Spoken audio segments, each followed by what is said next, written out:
Hello বন্ধুরা, শাশুড়ি মা রান্নাঘরে তোমাদেরকে অনেক অনেক স্বাগত। দেখো আজকে দুপুরে কি রান্না হচ্ছে তারই একটা ছোট্ট ভিডিও তোমাদেরকে শেয়ার করছি, আর রান্নাটা কিভাবে কি করছি তোমাদেরকে তাও শেয়ার করে দেবো। এটা হচ্ছে অস্ট্রেলিয়া মুরগি।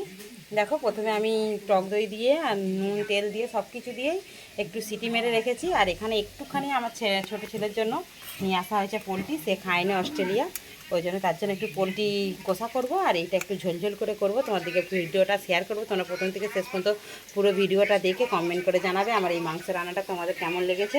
আর দেখো এখানে আমি আলু ভাজতে বসিয়েই দিয়েছি কড়াতে, আলুগুলো লাল লাল করে ভেজে নিচ্ছি। ভেজে নিয়ে এটা অস্ট্রেলিয়া মুরগিতেই দেবো, একটু অল্প ঝোলঝোল করব, তবে অস্ট্রেলিয়া মুরগি খেতে খুব ভালো লাগে।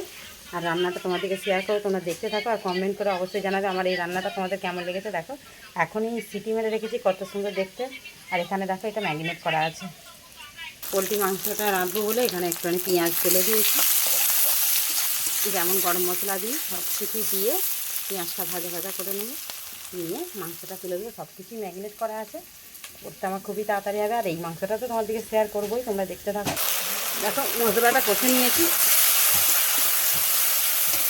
এটা এবার যে ম্যারিনেট করা চিকেনটা দিয়ে দেবো। এটা কি অল্প করেই আনা হয়েছে, ছোটো ছেলেটা খাবে। তারপর যখন ওই মুরগিটা করবো তোমাদেরকে তাও শেয়ার করে দেবো।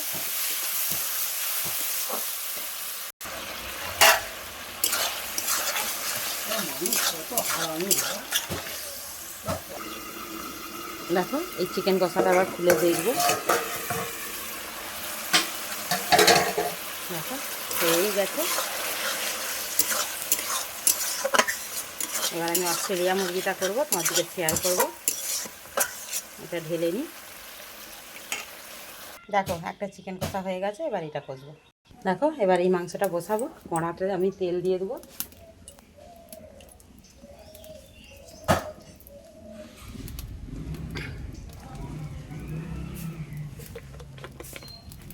যেহেতু আমার তেল দিয়ে ম্যারিনেট করাই আছে, ওই জন্য একটু তেলের পরিমাণটা কম দিলাম।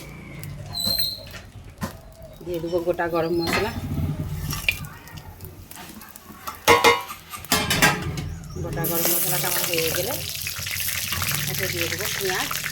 দেখো দুটো পেঁয়াজ, গোটা পেঁয়াজ রেখেছি, ওইগুলোও দেবো ওর সাথে।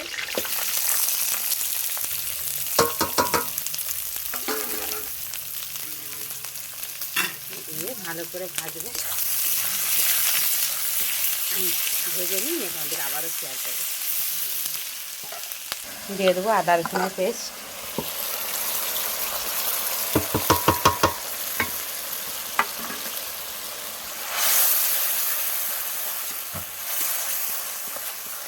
দিয়ে কষাতে থাকবো।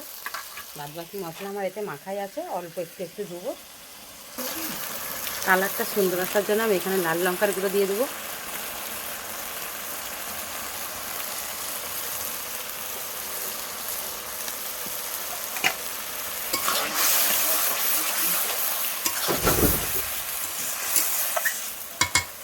মশলাটা একটু কষে নিয়ে তবে মাংসটা দেবো। দেখো মশলাটা কষে হয়ে গেছে, এবার আমি মাংসটা তুলে দেবো।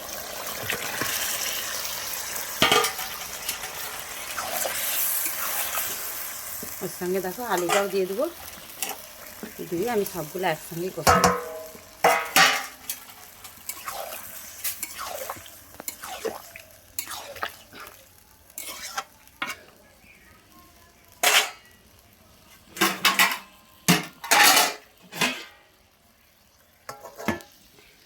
দেখো চিকেনটা আমার কষাই হয়ে এসছে, কত সুন্দর কালার।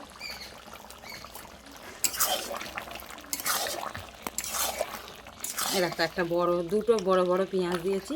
পেঁয়াজগুলো খেতে আমার শ্বশুর খুব ভালোবাসে, সেই জন্য পেঁয়াজগুলো দেয়া। মাংসের কালারটা কেমন এসছে অবশ্যই কমেন্টে জানাবে। অল্প একটু জল দিয়ে অল্প অল্প ঝোল ঝোল করবো, খেতে ভালো লাগবে। দেখো কষা একদম রেডি। আর এখানে জল গরমও করে নিয়ে চলে এসেছি, এটা দিয়ে দেবো, দিলে ঝোল ঝোল হবে। প্রথম থেকে শেষ পর্যন্ত একটু তোমাদেরকে পুরো ভিডিওটা শেয়ার করেছি, তোমরা অবশ্যই দেখে নিয়ে কমেন্টে আমাকে জানাবে যে আমার এই মাংস রান্নার রেসিপিটা তোমাদের কেমন লেগেছে। আর হয়ে গেলে খাওয়ার সময় তোমাদেরকে আবার শেয়ার করে দেবো। দেখো একটু কিছুক্ষণ বসানো থাক, এই মোড়া আঁচেতে বসানো থাক, খাবার সময় তোমাদেরকে আবার শেয়ার করে দেবো। অনেক অনেক ধন্যবাদ।